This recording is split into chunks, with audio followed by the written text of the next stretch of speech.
हमारा टॉपिक है electric flux. अभी जस्ट हमने क्या पढ़ा था? Electric field lines. तो इलेक्ट्रिक फ्लक्स क्या होता है वो बहुत ध्यान से समझ लेना। मान लेते हैं ये कोई एरिया है, इसमें बहुत सारे चार्जेस हैं। इलेक्ट्रिक फील्ड को जब भी शो करते हैं हम किससे करते हैं? पॉजिटिव से। हम उसको नेगेटिव से शो नहीं करते। उसका रीजन क्या है? नेगेटिव मीन्स होता है इलेक्ट्रॉन्स, और इलेक्ट्रॉन रेस्ट में होते नहीं है।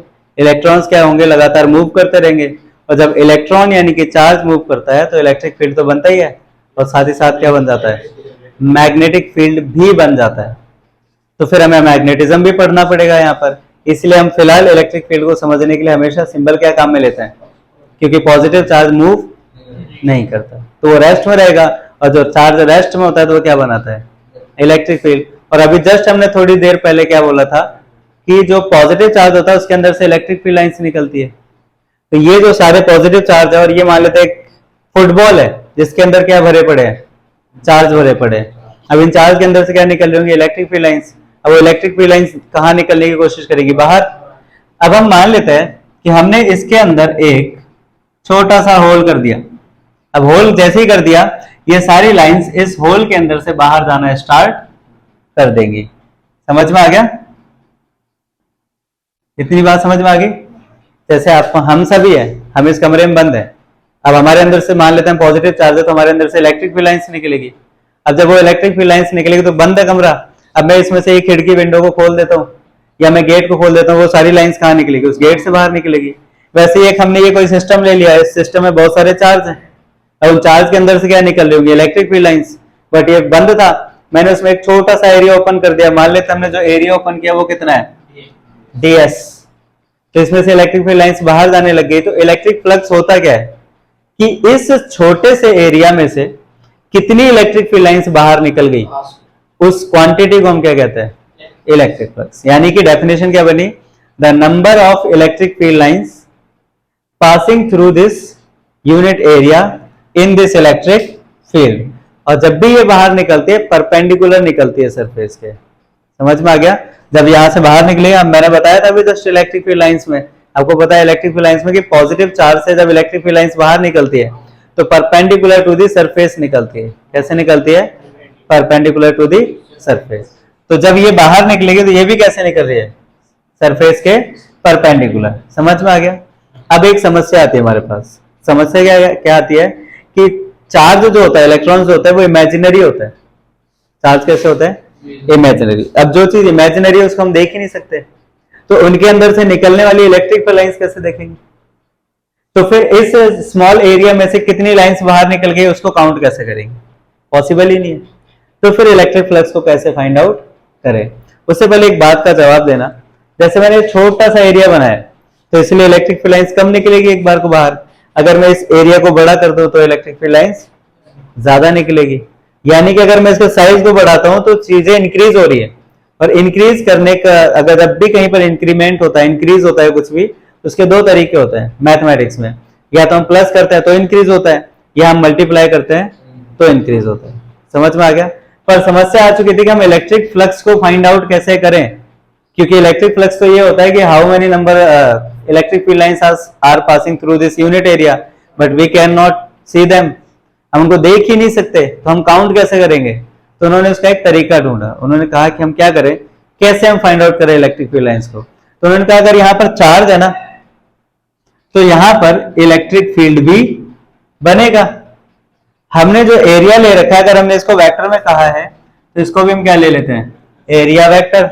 उन्होंने कहा इन दोनों का जो स्केलर प्रोडक्ट होता है उसे ही हम क्या कहते हैं? Electric flux. यानी कि phi equals to E vector dot ds vector. Phi equals to E vector dot ds vector. एक और क्वेश्चन आता है, हालांकि ये क्वेश्चन टॉपिक बनाया ही गया है, इसमें बात यह आती है कि हमने इनका स्केलर प्रोडक्ट ही क्यों लिया? हम वेक्टर प्रोडक्ट भी तो ले सकते थे, या नॉर्मल प्रोडक्ट भी तो कर सकते थे। हमने स्केलर प्रोडक्ट ही क्यों किया? उसका कोई रीजन? उसका रीजन ये है कि electric field intensity is a vector quantity, area vector is a vector quantity. जब भी हम दो वेक्टर्स को आपस में मल्टीप्लाई करेंगे वहां पे दो ही केस बनेंगे। पहला, या तो स्केलर प्रोडक्ट या वेक्टर प्रोडक्ट। तो अब हमारे पास दो ऑप्शन आ गए, या तो हम स्केलर प्रोडक्ट करें उनका या फिर वेक्टर प्रोडक्ट करें। तो फिर हमने वेक्टर ऑप्ट क्यों नहीं किया? अगर हम वेक्टर प्रोडक्ट ऑप्ट करते तो वेक्टर प्रोडक्ट की डेफिनेशन क्या होती है?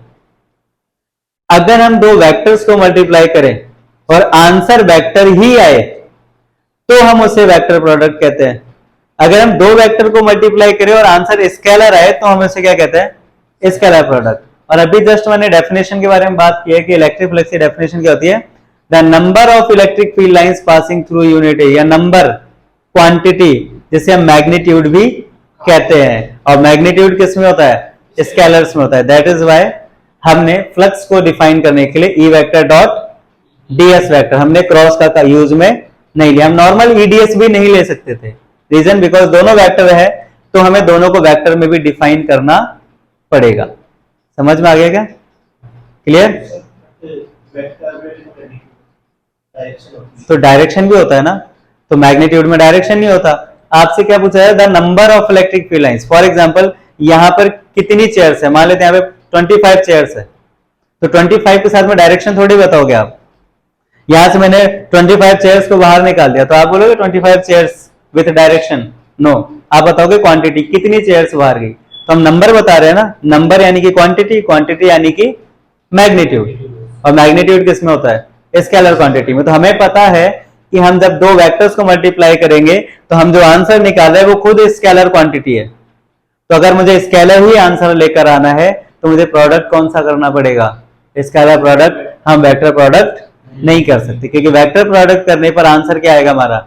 वेक्टर। एक और क्वेश्चन कि हम इसको मल्टीप्लाई भी करके फॉर्मूला क्यों बनाया? हमें जैसे 11th क्लास में आप लोगों ने पढ़ लिया होगा कि जितने भी फॉर्मूले बनते हैं, जितनी भी यूनिट्स वगैरह बनती है, जितनी भी क्वांटिटीज बनती है, मोस्टली सारी मल्टीप्लाई या डिवाइड करके ही बनती है। तो हम मल्टीप्लाई ही यूज में क्यों ले रहे हैं? हम डिवाइड भी तो यूज में ले सकते हैं। तो हम लिख देते E vector upon DS vector. Just मैंने थोड़ी देर पहले बोला था कि अगर मैं इसके एरिया को इंक्रीज या डिक्रीज करता हूं तो यहाँ पर number of electric field lines ज्यादा इंक्रीज हो जाएंगी, ज्यादा बाहर निकलेगी। तो मतलब चीजें बढ़ रही है और बढ़ाने के लिए हमें क्या करना पड़ता है? मल्टीप्लाई ना कि डिवाइड। तो इसीलिए इसका फॉर्मूला बनाएगा। अब यहां से इसकी डेफिनेशन बन गई द स्केलर। डॉट का मतलब क्या होता है? Scalar product. The scalar product of किसका? Electric field intensity vector and area vector is called electric flux. रटना कुछ भी नहीं है, सब कुछ आपके बोर्ड पे लिखा, आराम से समझ सकते हो। Phi equals to E vector dot DS vector. Unit अगर हमें बनानी हो, पहले हम एक बार इसको ओपन कर लेते हैं। ओपन करके लिखेंगे तो फाई इक्वल्स हो जाएगा ई डीएस और आगे cos theta, E DS cos theta. चलो हम यूनिट बनाते हैं इसकी। यूनिट इलेक्ट्रिक फील्ड की यूनिट क्या होती है? Volt upon metre. पहले मैं बता चुका हूं। इनटू एरिया की यूनिट क्या होती है? Metre square. मीटर से मीटर कैंसिल आउट, यूनिट क्या बन गई? Volt metre. इसको वोल्ट मीटर इस तरह से भी लिख सकते हैं या फिर इसको हम लिख सकते हैं वोल्ट मीटर। ये माइनस नहीं है, इसका मतलब क्या है? डैश। जब दो अलग अलग यूनिट्स को काम में ले रहे होते हैं तो उनके बीच में क्या लगा देते हैं? डैश। समझ में आ गया? एक और इंपॉर्टेंट बात, यहां पर ये जो थीटा है वो किसके बीच का एंगल है? वो है electric field intensity vector and area vector. अब ये एरिया वेक्टर क्या चीज होती है? एरिया वेक्टर होता है जैसे हमारे पास ये डस्टर है, ये इसका सरफेस है, तो सरफेस के परपेंडिकुलर, सरफेस को हम कहेंगे डीएस, और सरफेस के परपेंडिकुलर, क्योंकि इलेक्ट्रिक फील्ड लाइंस कहां जा रही है? इधर बाहर जा रही है, तो उनको वेक्टर को इधर दिखाना पड़ेगा हमें, इस तरफ। तो ये जो सरफेस के परपेंडिकुलर जो जाता है उसे हम क्या कहते हैं? Area vector. जैसे मैं अगर इस सरफेस को ले लेता, सरफेस ये, तो एरिया वेक्टर कहां होता मेरा? ऊपर। जैसे मैं इस बोर्ड के सरफेस को ले लूं तो एरिया वेक्टर कहां होगा? इस तरफ। अगर मैं इस सरफेस को लेता हूं तो एरिया वेक्टर कहां होगा? ऊपर। मैं इस सरफेस को लेता हूं तो एरिया वेक्टर कहां होगा? 90 डिग्री पर नीचे। तो ये जो एंगल है वो किसके बीच का है? ध्यान रखना, electric field intensity vector and area vector. एक एग्जांपल देखते हैं इसके ऊपर। ये समझ में आ गया? एक बार मैं इसको वापस रिपीट कर देता हूं। इलेक्ट्रिक फ्लक्स क्या होता है? The number of electric field lines passing through unit area. किसी छोटे से एरिया में से परपेंडिकुलरली कितनी लाइंस पास हो रही है, बाहर निकल रही है, उसे हम क्या कहते हैं? Electric flux. समझ में आ गया? लेकिन हम इसको ऐसे तो फाइंड आउट कर ही नहीं सकते। कर सकते हैं क्या? नहीं, because electric field lines are imaginary line. जब वो इमेजिनरी है, हम उनको इमेजिन करेंगे तो हम काउंट कैसे करें? काउंट कर ही नहीं सकते। तो फिर उस केस में इसका एक फॉर्मूला बनाया गया। फॉर्मूला क्या बनाया गया? The scalar product of electric field intensity vector and area vector is called electric flux. आगे की बात समझ में? तो इलेक्ट्रिक फ्लक्स का फॉर्मूला हो गया phi equals to E D S cos theta. Unit निकाले तो इलेक्ट्रिक फील्ड का क्या होता है? Volt upon metre. एरिया का क्या होता है? Metre square. और कॉस थीटा का कोई फॉर्मूला होता नहीं, यूनिट होती नहीं है, तो इसलिए हो गया volt upon metre into metre square. Metre से मीटर कैंसिल, क्या बन गया? Volt into metre. इसके अलावा एक और यूनिट हम बना सकते हैं। अनदर अगर हम यूनिट की बात करें तो इलेक्ट्रिक फील्ड की एक यूनिट होती है न्यूटन अपॉन कूलम, और एरिया की होती है मीटर स्क्वायर। तो एक यूनिट बन गई newton upon coulomb into metre square. आगे बात समझ में? एक न्यूमेरिकल देखते हैं इसके ऊपर। डायमेंशनल इक्वेशन भी हम निकाल सकते हैं इसके बेसिस पर। डायमेंशनल इक्वेशन मैंने आपको बताया था, हर बार बताया, मोस्टली 3 ही ऐसे हैं जिनका यूज करके आप सारे डायमेंशनल इक्वेशन निकाल सकते हो। फोर्स, वर्क और चार्ज।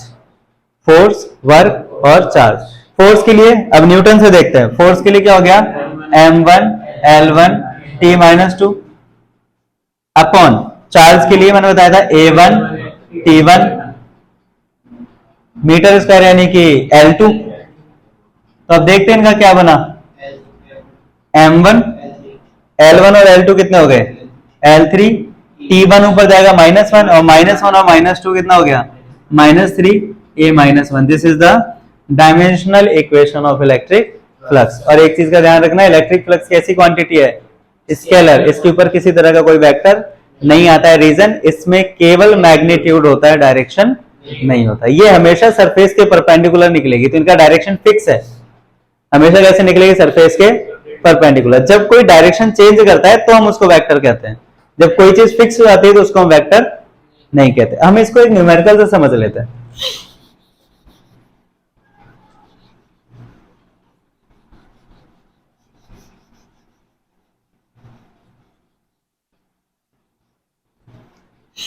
मैं यहां लिख देता हूं एग्जांपल कि let an object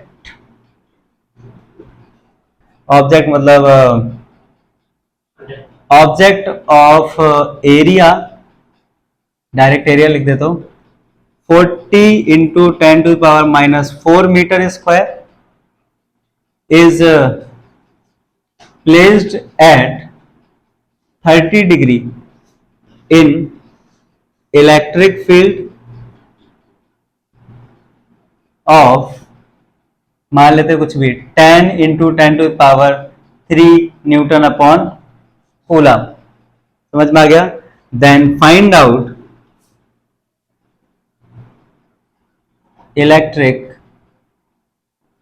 flux. Question है कि एक ऑब्जेक्ट है जिसका एरिया कितना दे रखा है। सॉल्यूशन देखते हैं करना कैसे। पहले सॉल्यूशन करने का तरीका होना चाहिए, कैसा भी न्यूमेरिकल हो, चाहे कितना इजी हो चाहे कितना हार्ड। जो तरीका बता रहा हूं उससे करोगे तो आप 90% न्यूमेरिकल तो वैसे ही कर लोगे। तो तरीका क्या है? सबसे पहले गिवन लिखेंगे हम। गिवन क्या है? एरिया, जिसको हम डीएस कह रहे हैं अभी फिलहाल। तो डीएस कितना है हमारे पास में? 40 into 10⁻⁻4 metre square. Electric field कितना है? ई हमारे पास है 10 इंटू 10⁻⁴, जिसको हम लिख सकते हैं 10⁻⁴ न्यूटन अपॉन कूलम। और एंगल हमें दे रखा है, ऑब्जेक्ट कितने डिग्री पर रखा हुआ है? 30 डिग्री। ध्यान रखना, ऑब्जेक्ट कितने डिग्री पर रखा हुआ है? 30 डिग्री पर। अब ध्यान देना, जैसे ये इलेक्ट्रिक फील्ड लाइंस है, ये वो ऑब्जेक्ट है, और ये जो वो एंगल बना रहा है वो कितने डिग्री का बना रहा है? तो ये क्या है हमारा? E vector. तो हमें एंगल ऑब्जेक्ट के साथ नहीं देखना है, हमें देखना है एरिया वेक्टर के साथ। ये एरिया है, तो एरिया वेक्टर किधर होगा? सरफेस के परपेंडिकुलर। सरफेस के परपेंडिकुलर तो इधर जाएगा, जाएगा। अरे ये सरफेस है तो परपेंडिकुलर किधर जाएगा? नीचे या ऊपर? फिलहाल हम तो इधर तिरछा रख रखा है हमने। एंगल कितना दे रखा है उसको? 30 डिग्री। ऑब्जेक्ट 30 डिग्री पर है, ध्यान रखना। तो ये उसका एरिया हो गया। परपेंडिकुलर किधर जाएगा? इधर। परपेंडिकुलर कितने डिग्री पर होता है? 90। ये एंगल कितना है? 30। तो इलेक्ट्रिक फील्ड के साथ में डीएस वेक्टर का ये एंगल कितने डिग्री का हो गया? 60। तो यहाँ पे जो थीटा है वो 30 डिग्री नहीं है एक्चुअल में, कितने डिग्री है? 60 डिग्री। समझ में आ गया क्या? जब भी इस बात का स्पेशली ध्यान रखना है कि जब भी आपको कहा जाए कि जो एंगल है वो ऑब्जेक्ट रखा है एंगल पर, तो आप इमीडिएटली उस एंगल को 90 में से माइनस कर देना। अगर ऑब्जेक्ट के साथ में कहा जाए कि ऑब्जेक्ट रखा है मान लेते 40 डिग्री पर, तो एंगल कितना बचा? 50 डिग्री। 90 में से 40 गए तो कितने बचे? 50 डिग्री। अगर वो कहे कि ऑब्जेक्ट रखा है 35 डिग्री पर, तो आपका एंगल कितना बचा? 55 डिग्री। समझ में आ गया? तो डिपेंड कर, तो इस बात का स्पेशली ध्यान रखना। यहां पर मैंने कहा है let an object of area, इतना एरिया दे दिया ds is placed at angle 30 degree. कौन रखा है? ऑब्जेक्ट। ऑब्जेक्ट 30 डिग्री पर है, तो ऑब्जेक्ट 30 डिग्री पर है। ऑब्जेक्ट का जब आप एरिया वेक्टर लोगे तो वो कितने डिग्री पर आ गया? 90। वो खुद तो 90 पर आ गया। अब इलेक्ट्रिक फील्ड के साथ में देखना है एंगल कितना है। इलेक्ट्रिक फील्ड इधर है, ये इधर है, एंगल कितना बच रहा है? 60 डिग्री। तो हम यहां पर जब फ्लक्स का फॉर्मूला लगाएंगे, so electric flux phi equals to E D S cos theta. तो फाई इक्वल्स टू ई कितना है हमारे पास? 10 टू पावर 4। ds हमें कितना दे रखा है? 40 इंटू 10 टू पावर माइनस 4। यहाँ पे इसको ds या फिर सिंपल a या फिर सिंपल s लिख सकते हैं। समझ में आ गया? तो ये जो फॉर्मूला ईडीएस कॉस थीटा लिखा है, इसको हम ईएस कॉस थीटा या फिर ईए कॉस थीटा भी कह सकते हैं। समझ में आ गया? तो e की वैल्यू होगी 10 टू पावर 4, ds यानी कि s या a की वैल्यू होगी 40 into 10 to power minus 4 into cos theta. Cos 60 कितना होता है? 1/2। तो यहां पर कितना आ गया? 1/2। तो 2 से 40 कैंसिल, कितना हुआ? 20 इंटू 10 टू पावर क्या? 10 टू पावर 4 से माइनस 4 कैंसिल, आंसर कितना आ गया? 20। अब यहां पर भी ध्यान देना, ये 20 लिख के मत छोड़ देना, आगे इसकी यूनिट लिखनी जरूरी है। यूनिट क्या है? यूनिट आपको मान लेते याद ही नहीं आ रही, तो हम यहीं से बना लेंगे। इलेक्ट्रिक फील्ड की क्या होती है? Volt upon metre. और ds की क्या होती है? एंगल की कुछ होती नहीं है, तो मीटर से मीटर कैंसिल आउट हो गया, क्या बचा? तो इसकी यूनिट क्या बन गई?